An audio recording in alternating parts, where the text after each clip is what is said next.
So what to pack? Here's a quick rundown of some packing basics for Vietnam. Now, you got to realize it doesn't really get cold here unless you go up north. If you're going to go up north into Sapa, you're going to run into cold. But by and large, you're dealing with a summer type setup or a spring, fall type setup all the time with some rain sprinkled in the rainy season. So here's what I came over here with. I brought a lot of dry fit type shirts, quick dry, your Under Armour, your Adidas, whatever your sport type shirts. This, what I'm wearing right here, this cotton tank gets soaked in about 5 minutes and it stays wet and it stays sticky. The dry fit stuff will carry you a long way. You can bring some dress shirts, a couple nice shirts like if you want to go out, but by and large, that's what you wear every day. The same goes with the shorts. Cotton shorts, not your friend. These sport type shorts that I got at the market for $3, and this is what you're rocking a lot of the times. These cotton shorts I'm wearing, they get sweaty, they get heavy, just not good at all.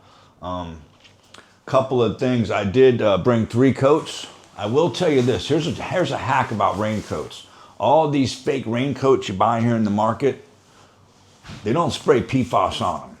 So what happens is they turn into sponges after a short while and basically you still get wet. So I would recommend bringing over a real rain jacket, whatever your brand is. This is Columbia, I think, but it's got PFAS on it. It actually repels the rain. It's a little bit breathable. So I brought over 3 coats. I brought over a real rain jacket.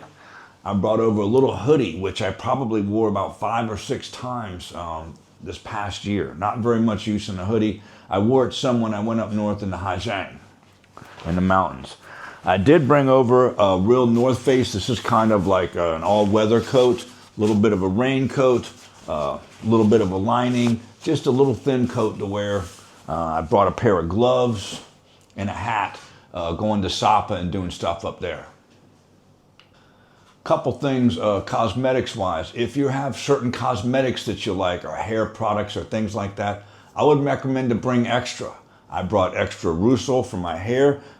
The Dapper Dan that I use, brought some extra contacts. I brought about a year's worth of contacts. Also, too, I brought over 2 pair of glasses. Real important. If you wear glasses, bring a backup pair just in case. Although you can get them here super cheap. But it's good to have a backup pair in case something should happen. Now, what about shoes? Biggest thing that you wear here is flip-flops. So what I did is this. Brought over a good pair of flip-flops. And you can buy them in the market all day, every day. But I bought a good pair of flip-flops, good pair of Reef flip-flops, and a pair of sneakers. These I actually bought at the mall, but when I came over, I bought flip-flops, pair of sneakers, and 1 pair of hiking shoes, like all-terrain type shoes with the mesh, the Merrell or Columbia or whatever it is you wear. But I brought over 3 pairs of shoes and 90% of the time I wear my flip-flops here. That's what most people wear. You're at the beach, you're out, it's rainy as well. The rain is a game changer because you can get wet. If you're wearing sneakers or something and it rains and then you're screwed, especially with some of the areas that might flood real quick or the roads get, the water gets real deep. Flip-flop definitely the way to go.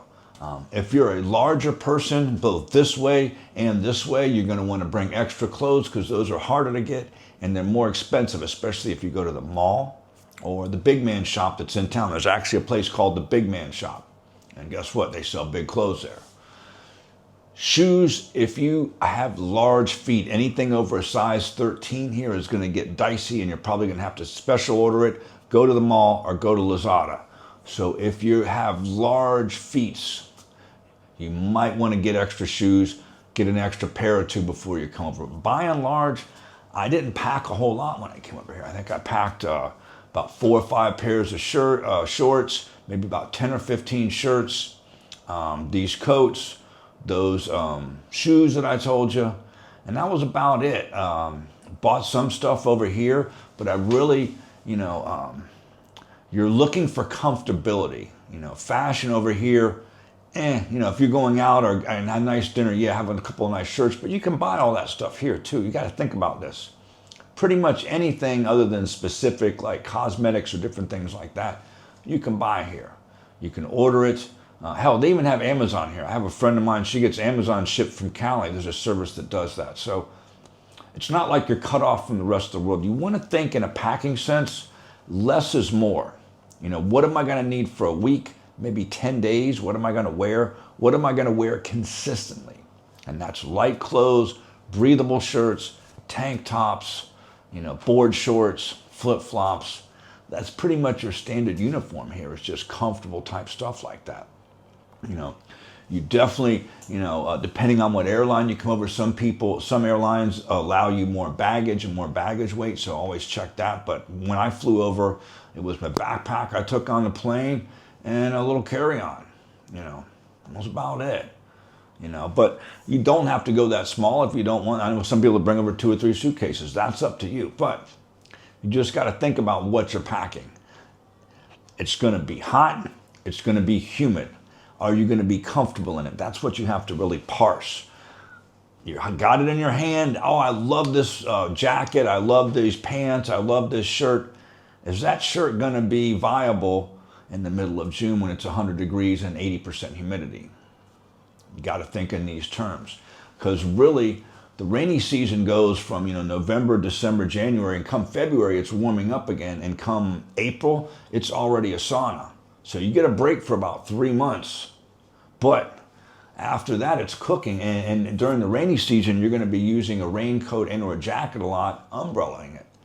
So those are things to consider when you pack.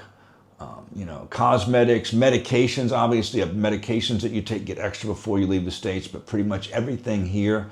I have a friend that gets shots. He was able to get those here. Other folks that have come in that have asked for different things, that have been able to get them from the pharmacy.